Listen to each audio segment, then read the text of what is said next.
Это фонограмма?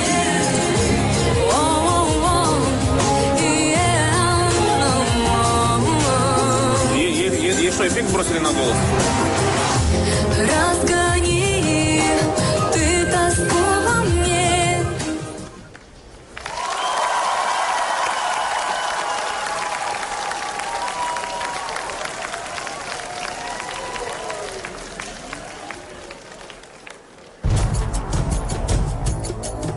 Одразу двоє суддів запідозрили Аїду у використанні фонограми. Ви можете нас подивувати будь-якою піснею акапелло? Не, эту же, нет? Эту же? Эту же. Эту же, Продолжайте только петь. акапелла. Продолжайте петь.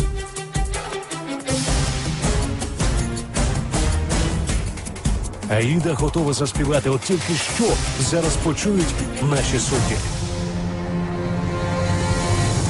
Дивіться далі. Пісня, після якої Йолка вимагатиме, аби Сосєдов з нею одружився. Пута до звичайної касирки з Одеси Аїди.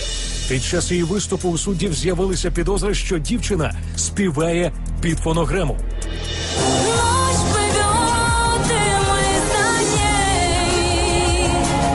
Мир таинственных огней. Это, вы смеетесь надо мной, это что, фонограмма? Да, Это фонограмма? Ігор Кондратюк дав Аїді шанс переконати і його, і Серегу, що вони помиляються. Ви можете нас подивувати будь-якою піснею акапелло? Не, эту же. Эту же? Эту же. Эту же, Продолжайте только петь. акапелла. Продолжайте петь. Та чи зможе дівчина ним скористатися?